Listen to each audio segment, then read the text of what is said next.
आत्मा का धर्म है परमात्मा से मिलना। परमात्मा न मिले तब तक धर्म पालन करना ही पड़ेगा। धर्म पालन से मन शुद्ध होता है, पाप नष्ट होते हैं और साधक को परमात्मा के दर्शन होते हैं, परमात्मा प्राप्त होते हैं।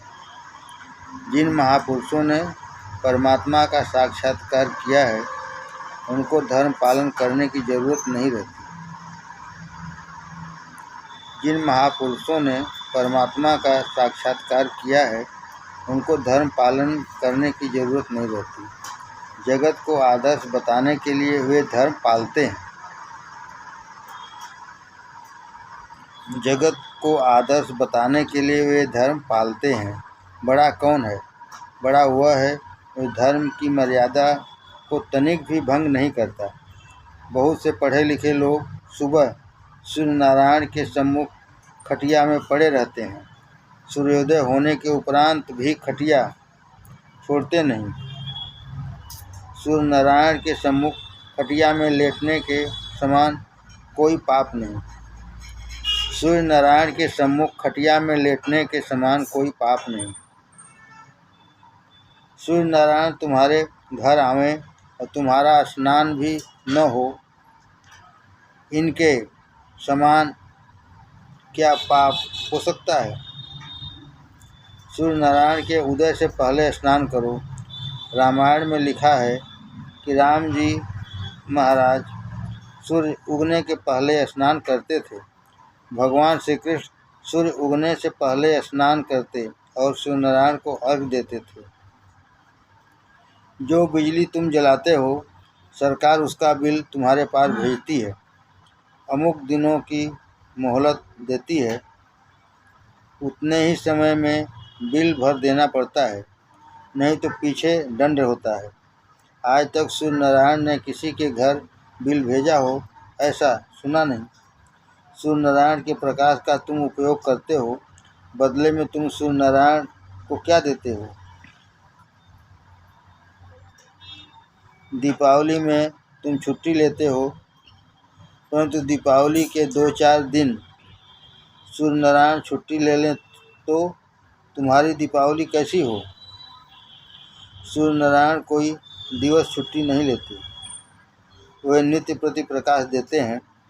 तुम्हारे पास से सूर्य नारायण और कुछ नहीं मांगते, केवल एक अपेक्षा रखते हैं कि मानव सूर्य उगने से पूर्व स्नान करे।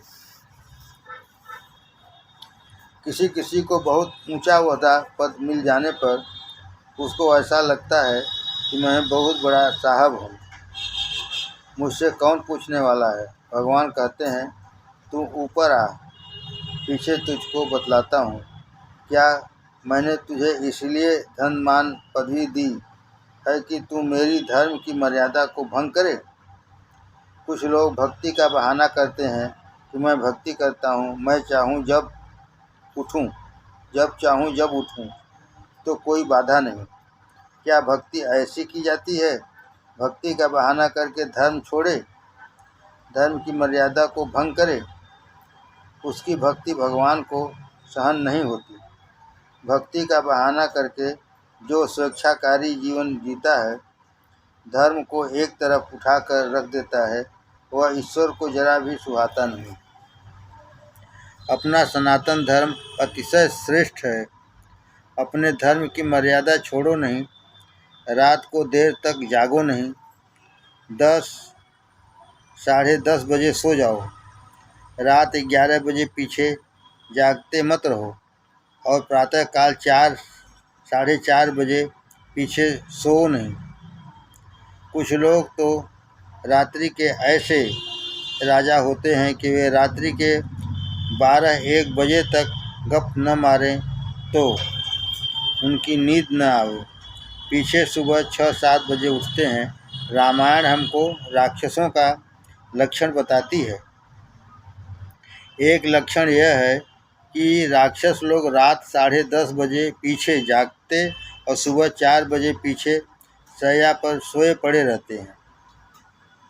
एक लक्षण यह है कि राक्षस लोग रात 10:30 बजे पीछे जागते और सुबह 4 बजे पीछे शैया पर सोए रहते हैं। इस स्थान पर कोई राक्षस है ऐसा मत समझो, तुम तो सब ऋषियों की तरह हो। अरे राक्षसों के क्या कोई 2-4 सिंह होते हैं? रामायण के बताए हुए लक्षण जिनमें हों वे सब राक्षस हैं। रामायण के बताए हुए लक्षण जिनमें हों वे सब राक्षस हैं। तुम नित्य प्रति सूर्य उगने से पहले स्नान करो, तुम्हारा कल्याण होगा। तुम्हारे ऊपर सूर्य नारायण की कृपा उतरेगी। सूर्य नारायण बुद्धि शुद्ध करते हैं, सूर्य नारायण आरोग्य प्रदान करते हैं। अपने भारत में पहले इतना अधिक रोग नहीं था। आजकल रोग की संख्या बहुत बढ़ गई है। दवाखाने में जहाँ देखो वहाँ बहुत भीड़ दिखाई देती है। पहले भारत के लोग सूर्य नारायण की उपासना करते थे, लोगों में संयम था। आज तो भोगों का साधन बढ़ गया है, विकार वासनाएं बढ़ गई हैं, जीवन बहुत विलासी हो गया है। जीवन में संयम रहा नहीं, सदाचार रहा नहीं, सूर्य नारायण की उपासना रही नहीं, इससे रोग बढ़ गए हैं। श्री रामचंद्र जी सूर्यवंश में प्रकट हुए हैं। सूर्य नारायण तन मन और बुद्धि तीनों को सुधारते हैं। सूर्य उगने से पहले स्नान करो, सूर्य नारायण को अर्घ्य दो। तुमको दूसरा कोई मंत्र न आता हो तो ऐसा बोलो, श्री सूर्य नारायणाय नमः। सूर्य नारायण प्रत्यक्ष परमात्मा हैं।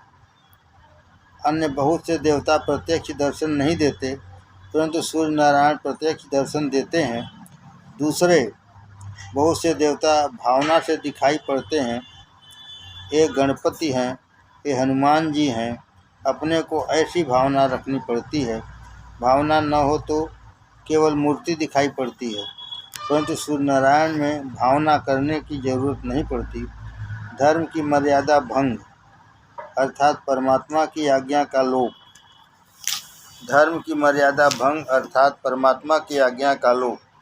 भगवान की आज्ञा का लोप करने वाले को भगवान कभी अपनाते नहीं। परमात्मा की आज्ञा को भंग करने वाले को बहुत सज़ा मिलती है। परमात्मा की आज्ञा को भंग करने वाले को बहुत सज़ा मिलती है। समुद्र इतना बड़ा है, परंतु प्रभु ने जो हद समुद्र को सौंपी है कि यहाँ के से आगे तुम बढ़ना नहीं, समुद्र उस मर्यादा का बराबर पालन करता है। समुद्र भी मर्यादा छोड़ता नहीं, छोड़े तो जगत में प्रलय हो जाए। जगत को प्रकाश देने वाले सूर्य और चंद्र प्रभु की आज्ञा में रहते हैं। एक मनुष्य ही ऐसा दुष्ट है कि उसका ज्ञान बढ़े, उसको बहुत मान मिले, बहुत धन मिले, तो वह बहुत अकड़ कर चलता है और अभिमानी बनकर परमात्मा की मर्यादा तोड़ता है, धर्म छोड़ता है। स्वधर्म का पालन करना ही तो भक्ति है। प्रभु की आज्ञा का पालन न करे और भगवान को फूल की माला अर्पण करने जाए, ठाकुर जी के सम्मुख सामग्री पधराए, भगवान उससे कहते हैं कि मैं तेरे हाथ की सामग्री नहीं लूँगा, तू मेरा कहा नहीं करता। जो स्वधर्म का त्याग करते हैं उनकी सेवा को भगवान स्वीकार नहीं करते। भगवान को धर्म अतिशय प्रिय है। धर्म का रक्षण करने के लिए ही तो परमात्मा जगत में आते हैं। यदा यदा ही धर्मस्य ग्लानिर्भवति भारत धर्म संस्थापनार्थाय संभवामि युगे युगे। श्री राम जी मर्यादा पुरुषोत्तम हैं। राम जी एक भी मर्यादा को भंग करते नहीं। सनातन धर्म का दर्शन करना हो तो तुम राम जी का दर्शन करो, राम जी के चरित्र का मनन करो। सनातन धर्म जैसा धर्म दूसरा हुआ नहीं और होगा भी नहीं। सनातन धर्म ईश्वर का स्वरूप है। धर्म साधन भी है और साध्य भी है। सनातन धर्म की विशिष्टता यह है कि वहाँ साध्य और साधन दोनों एक ही हैं। भक्ति एक साधन है और पीछे भक्ति ही साध्य बन जाती है। भक्ति के भगवत रूप होने से भक्ति और भगवान पृथक नहीं। धर्मानुकूल पवित्र जीवन कैसे व्यतीत किया जाए, राम जी ने यह जगत को बताया है। सनातन धर्म राम जी का स्वरूप है। रामो विग्रहवान धर्म, धर्माची तू मूर्ति, पाप पुण्य तुझे नाच। पुरुष का आचरण श्री राम के जैसा होना चाहिए और स्त्री का आचरण श्री सीता जी के जैसा होना चाहिए। श्री सीताराम मानव समाज के स्त्री पुरुषों को स्वधर्म का तत्व समझाने के लिए लीला करते हैं। जब आचरण राम जी जैसा होगा तो ही भक्ति सफल होगी। बहुत से लोग भक्ति करते हैं परंतु उनका आचरण राम जी जैसा होता नहीं। आचरण रावण जैसा रखें और राम राम का जप करें तो राम नाम का फल मिलता नहीं। तुम किसी देवता की सेवा करो, कोई भी देवता को मानो, परंतु तुमको राम जी की सेवा तो करनी ही पड़ेगी। तुम किसी देवता की सेवा करो, कोई भी देवता को मानो, परंतु तुमको राम जी की सेवा तो करनी ही पड़ेगी। मानव मात्र के लिए राम जी की सेवा अनिवार्य है। परमात्मा श्री कृष्ण की भक्ति करने वाला कोई वैष्णव हो, शिव या शक्ति की उपासना करने वाला कोई शैव या शाक्त हो, परंतु उसका आचरण तो श्री राम जी का जैसा ही होना चाहिए। शिव जी की पूजा करने वाला यदि राम जी के जैसा आचरण रखेगा तो ही उसकी पूजा सफल होगी, भक्ति सफल होगी। राम सेवा बिना रावण मरता नहीं। राम सेवा बिना रावण मरता नहीं। जगत में जितने महापुरुषों को शांति मिली है वह श्री रामचंद्र जी की सेवा करने से ही मिली है। श्री राम की सेवा से ही शांति मिलती है। राम जी का एक एक गुण जीवन में उतारना यही राम जी की उत्तम सेवा है। रामवद व्यवहार उद्यम। राम जी की सेवा अर्थात राम जी की मर्यादा का पालन करना। चंदन और पुष्प से राम की सेवा करो, राम जी को फूल की माला अर्पण करो अथवा भोग धरो, यह तो उनकी साधारण सेवा है। राम जी विचार करते हैं कि बेटा फूल तो मेरा ही बनाया हुआ है, मेरा ही मुझको देता है। फूल क्या किसी मनुष्य ने उत्पन्न किया है? मनुष्य कागज का फूल बना सकता है परंतु उसमें सुगंध उत्पन्न करना उसको आता है क्या? मिट्टी प्रभु ने उत्पन्न की है, पानी प्रभु ने उत्पन्न किया है, फूल प्रभु ने उत्पन्न किया है, फूल में सुगंध भी प्रभु ने स्थापित की है। इस संसार में जो कुछ भी है उसके मालिक श्री राम है। राम जी का तुम राम जी को अर्पण करो, यह ठीक है, परंतु इससे श्री राम जी विशेष प्रसन्न नहीं होते। राम जी कहते हैं कि बेटा यह सब तो मेरा है, मैंने ही जो तुझे दिया है उसको मुझे देने वाला तू कौन होता है? मंदिर में बहुत सेवा करने वाले कुछ लोग ऐसा समझते हैं कि मंदिर में चलाता हूँ।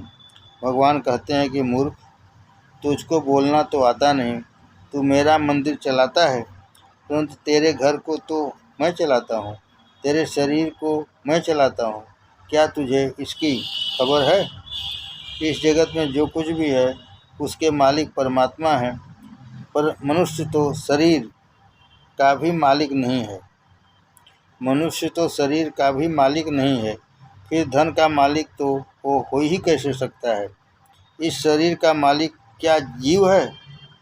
यह तो परमात्मा की ही आज्ञा है कि जीव को शरीर छोड़ना ही पड़ेगा। परमात्मा की आज्ञा छोड़ने की न मिले तब तक इस मकान में रह सकते हो। आजकल तो ऐसा ही कायदा है कि किराए के मकान में किराएदार को भी अधिकार प्राप्त हो जाता है। मालिक के कहने पर भी वह मकान खाली नहीं करता, मकान छोड़ता नहीं, परंतु यह कायदा तो यही का है, ऊपर का कायदा लागू नहीं होता। ऊपर से जैसे ही आदेश हुआ मकान छोड़ो तो तुरंत राम बोलो भाई राम, मकान छोड़ना ही पड़ेगा। मनुष्य तो शरीर का भी मालिक नहीं है, तो फिर धन का मालिक कैसे हो सकता है? मालिक तो एक श्री राम है, परमात्मा ही मालिक है। मेरा क्या है? मनुष्य यह समझता नहीं, इससे मारा मारी करता है। कितने तो ऐसे होते हैं कि उनकी अधिकार सीमा में भिखारी बैठा हो और खाता हुआ हो तो भी उनको सहन नहीं होता। उससे कहते हैं कि चलो उठो यहाँ से, यहाँ क्यों बैठा है? यह स्थान मेरा है। सब कुछ छाती से बांधकर अंत समय में साथ ले जाना है। स्थान तुम्हारा है, मालिक परमात्मा है। प्रभु ने कृपा करके अपने को बहुत दिया है। परमात्मा का परमात्मा को अर्पण करो, यह ठीक है, परंतु उससे प्रभु विशेष प्रसन्न होते नहीं। परमात्मा को प्रसन्न करने की इच्छा हो तो प्रभु की आज्ञा का पालन करो। यह तो राम जी की मोटी पूजा है। अरे राम जी को जो भी भूख लगे तो उनको पेट भर भोजन कराने की शक्ति क्या मनुष्य में है? इसलिए वेद में ऐसा वर्णन आता है कि परमात्मा खाता नहीं। परमात्मा तो जगत का पोषण करता है, विश्वम्भर है। उसको तुम क्या देने में समर्थ हो? भगवान की आज्ञा का पालन करो, यह परमात्मा की सच्ची सेवा है। धर्म का पालन करो। तुम बहुत भक्ति न करो तो भगवान को खोटा लगेगा नहीं, परंतु तुम अपने धर्म का पालन नहीं करोगे तो भगवान को खोटा लगेगा। भगवान ने मनुष्य को तन मन तथा बुद्धि मर्यादा के पालन करने के लिए दिए हैं। स्वेच्छाचार पतन करने लगता है, स्वेच्छाचार पतन करने वाला है। जगत में स्वेच्छाचार बहुत बढ़ गया है। आजकल छोकरों को माँ बाप के अधीन रहना सहन नहीं होता। चाहे जब उठें, चाहे जो बोलें, चाहे जिसके साथ जिसके हाथ का खाएं, चाहे जहाँ जाएं, यह समझदारी नहीं अपितु मूर्खता है। लोग स्वतंत्रता की बहुत बातें करते हैं, परंतु सच्चा स्वतंत्र तो वही है जो जितेंद्रिय है। जब तक मनुष्य इंद्रियों का गुलाम है तब तक वह स्वतंत्र नहीं। जो व्यसनी है वह क्या स्वतंत्र कहा जा सकता है? व्यसनी तो जड़ पदार्थ के अधीन है, परतंत्र है। जिसका मन चंचल है वह परतंत्र है। स्वतंत्र वह है जिसकी बुद्धि परमात्मा में स्थिर हो गई है। स्वेच्छाचार मनुष्य को पतन की खाई में गिराता है। सदाचार परमात्मा के चरणों में ले जाता है। सदाचार के बिना जीवन कभी सफल नहीं रहता। सदाचार अर्थात शास्त्र सम्मत आचार। क्या करना क्या न करना, यह यदि अपने मन से पूछोगे तो मन धोखा देगा। क्या करना और क्या न करना, यह यदि अपने मन से पूछोगे तो मन धोखा देगा। मन से पूछना नहीं, शास्त्र से पूछो, संत से पूछो। तस्मात् शास्त्रम प्रमाणम ते कार्याकार्य व्यवस्थितो ज्ञात्वा शास्त्र विधानोक्तम कर्म कर्तुम निहारसि। मानव का जीवन शास्त्र मर्यादा के अनुसार होना चाहिए। आजकल सुधरे हुए मनुष्य शास्त्र की मर्यादा पालते नहीं। वे ऐसा समझते हैं कि मैं बहुत भला हूँ, सुधरा हुआ हूँ। सवेरे उठने के बाद पहले हजामत का ही काम करते हैं। सुबह उठने के बाद पहले हजामत का काम करें तो क्या वह सुधरा हुआ कहा जाएगा? अरे अपने ऋषियों ने लिखा है कि मंगलवार के दिन और क्षौर कर्म न करें। अपने ऋषि महान बुद्धिमान थे, ज्ञानी थे। ध्यान रखो, तुम ऋषियों के बालक हो। तुम्हारा जन्म किसी ऋषि के वंश में हुआ है। ब्राह्मण ही ऋषि बालक हो, ब्राह्मण ही ऋषि बालक हो, ऐसा नहीं। क्षत्रिय और वैश्य भी ऋषियों के बालक हैं। हमारे पूर्वज महान ऋषि थे, उनको अच्छा लगे ऐसा पवित्र जीवन मुझे व्यतीत करना है। मैं ऋषियों का बालक हूँ, ऐसा सदैव याद रखो। ऐसा सतत अनुसंधान रखने के लिए ही तिलक होता है, कंठी होती है।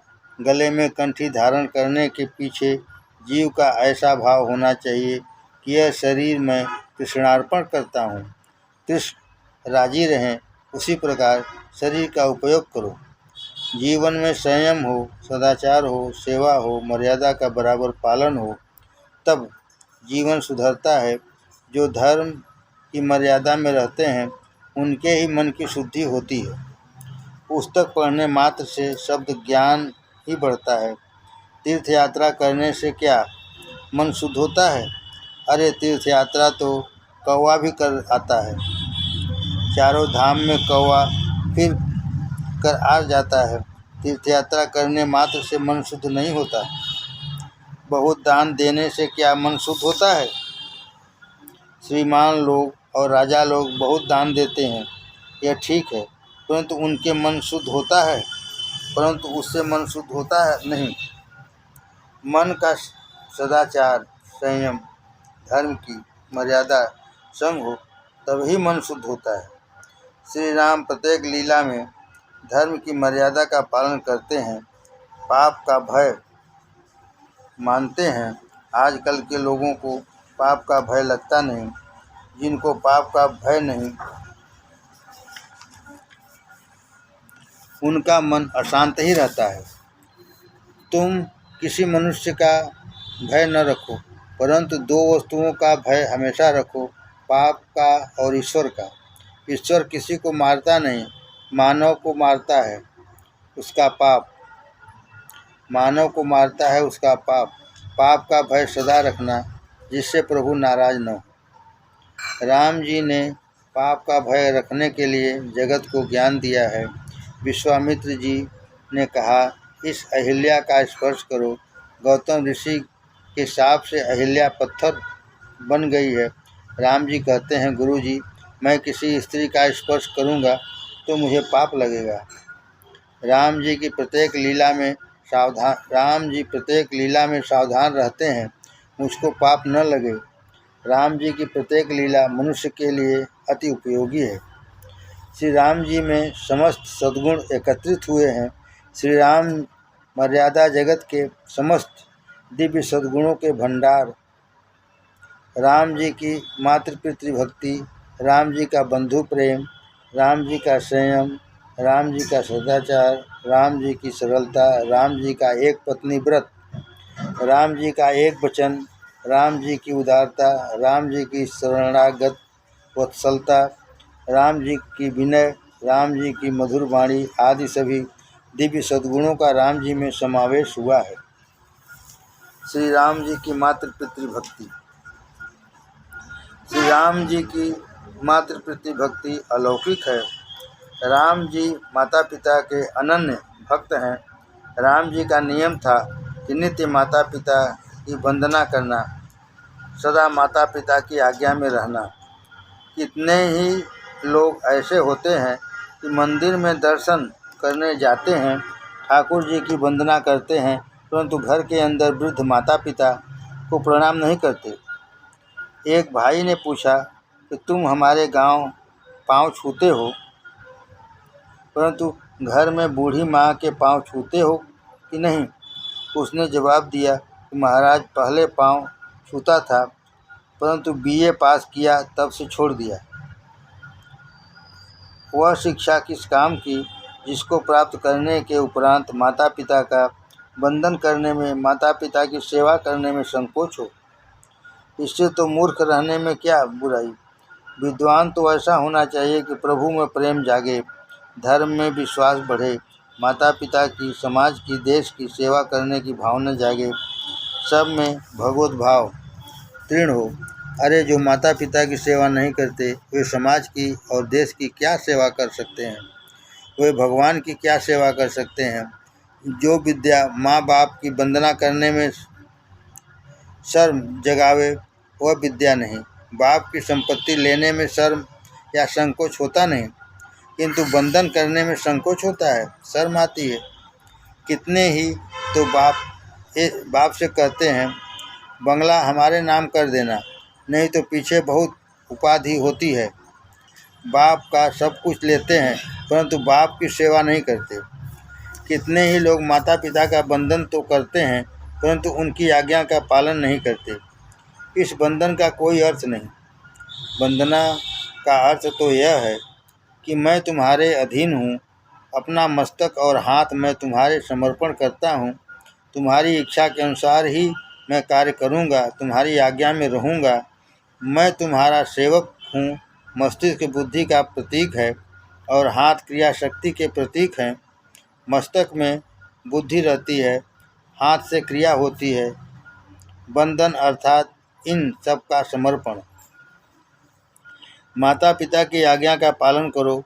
तुमको सुखी होना हो तो माता पिता की सेवा करो। शास्त्र में तो ऐसा लिखा है, जिसके माता पिता जीवित न हों या साथ न रहते हों तो 24 घंटे में एक बार माँ को याद करे, पिता को याद करके बंधन करे। अपने माता पिता की सेवा तुम करोगे तो वृद्धावस्था में तुम्हारे बालक भी तुम्हारी सेवा करेंगे। माता पिता, गुरु और अतिथि ये संसार में प्रत्यक्ष 4 देव हैं, उनकी सेवा करो। माता पिता, गुरु और अतिथि ये संसार में प्रत्यक्ष 4 देव हैं, उनकी सेवा करो। मातृदेवो भव, पितृदेवो भव, आचार्य देवो भव, अतिथि देवो भव। माता का नंबर पहला है, पिता का नंबर दूसरा है, गुरु का तीसरा है। माता पिता ये परमात्मा के प्रत्यक्ष स्वरूप हैं। माता पिता में जिसका भगवत भाव नहीं, उसे मंदिर में, मूर्ति में किसी दिन भी भगवान दिखते नहीं।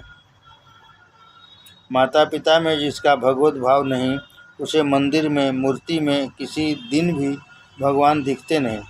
शास्त्र में तो ऐसा लिखा है कि तुम कदाचित परमात्मा की भक्ति न करो तो चल सकता है, परंतु माता पिता की भक्ति सेवा पहले करो। परमात्मा तो प्रत्यक्ष दिख पड़ते नहीं, इसलिए प्रभु की भक्ति करना बहुत कठिन है, परंतु माता पिता की भक्ति करना सहज है। तुम अपने वृद्ध माता पिता की सेवा न करते हो तो परमात्मा को बहुत खोटा लगता है, प्रभु नाराज होते हैं। जगत में कितने ही लोग ऐसे हैं कि अभिमान के आवेश में ऐसा भी बोलने लगते हैं कि मैं धर्म को नहीं मानता, ईश्वर को नहीं मानता, ईश्वर कहाँ है। ऐसे नालायक का पोषण भी ईश्वर करते हैं। नास्तिक को भी परमात्मा प्रकाश, पानी और पवन देते हैं। नास्तिक भी प्रभु की दृष्टि में रहता है। भगवान की पूजा न करो तो भगवान को खोटा नहीं लगता, परंतु जो वृद्ध माता पिता की सेवा नहीं करता वह भगवान को जरा भी सहन नहीं होता। कितने भी लोग मंदिर में पद त्राण घिसने जाते हैं, परंतु घर में माता पिता की सेवा नहीं करते। भगवान उनका मुख नहीं देखते। भगवान कहते हैं, यह मूर्ख है, मुझे मुँह दिखाने आया है। वृद्ध माता पिता का अपमान करता है, माता पिता के सामने जवाब देता है और मुझे फूल की माला अर्पण करने आया है। इसके हाथ की फूल की माला मैं देखता भी नहीं। भगवान तो उसी की सेवा स्वीकार करते हैं जो माता पिता को परमात्मा समझकर उनकी सेवा पूजा करता है। तुम परमात्मा की पूजा न करो तो चलेगा, परंतु माता पिता की पूजा न करो तो नहीं चलेगा। माता पिता की सेवा महान पुण्य है। अनेक यज्ञों के करने वाले को भी जो पुण्य नहीं मिलता, वह वृद्ध माता पिता की सेवा करने वाली संतान को अनायास ही प्राप्त हो जाता है। माता पिता का अनन्य भाव से सेवा करने वाले के ऊपर परमात्मा बहुत कृपा करते हैं, उनके घर प्रत्यक्ष पधारते हैं। माता पिता के अनन्य भाव से सेवा करने वाले के ऊपर परमात्मा बहुत कृपा करते हैं, उनके घर प्रत्यक्ष पधारते हैं। पुंडरीक की कथा तुम जानते हो। पुंडरीक ने प्रभु की सेवा नहीं की थी। ग्रंथों में लिखा है, पुंडरीक ने परमात्मा का स्मरण किया था, प्रभु की सेवा नहीं की थी। पुंडरीक स्मरण श्री कृष्ण का करता था और सेवा माता पिता की करता था। पुंडरीक भगवान के दर्शन करने नहीं गया। पुंडरीक के दर्शन करने भगवान स्वयं उनके घर पधारे थे। पुंडरीक की मातृ पितृभक्ति से प्रसन्न होकर प्रत्यक्ष द्वारिकानाथ पुंडरीक के घर आए थे। पुंडरीक उस समय माता पिता की सेवा कर रहे थे। प्रभु ने उससे कहा, मैं आया हूँ। पुंडरीक ने कहा, महाराज, मैं आपकी वंदना करता हूँ। इस समय माता पिता की सेवा में हूँ। माता पिता की सेवा के फलस्वरूप आप मिले हो, इसलिए माता पिता की सेवा मेरा प्रथम कर्तव्य है। आप तनिक बाहर खड़े रहो। माता पिता की सेवा करने वाले में इतनी शक्ति आती है कि वह ईश्वर को भी खड़ा रहने के लिए कह सकता है। प्रभु ने थोड़ी प्रतीक्षा की, फिर पुंडरीक से बोले, अनंत कोटि ब्रह्मांड के अधिनायक लक्ष्मीपति तेरे घर आए हैं। पुंडरीक ने कहा, आप पधारें, यह बहुत अच्छी बात है। मैं आपका वंदन करता हूँ, परंतु इस समय आपकी सेवा करने की मुझे फुर्सत नहीं। प्रभु ने कहा, तू मेरी सेवा नहीं करेगा तो क्या मैं चला जाऊं? पुंडरीक ने कहा, आपकी मर्जी, भले ही आप जाओ। पुंडरीक को विश्वास है कि मैंने माता पिता की सेवा नहीं छोड़ी। मैं माता पिता की सेवा करता हूँ, इसलिए भगवान भले ही जावें, परंतु ठाकुर जी को वापस यहाँ आना ही पड़ेगा। पुंडरीक ने ठाकुर जी को उत्तर दिया, भले ही आप जाओ, परंतु वापस आपको यहाँ आना पड़ेगा। मैं माता पिता की सेवा करता हूँ, आपको दौड़ते हुए यहाँ वापस आना पड़ेगा।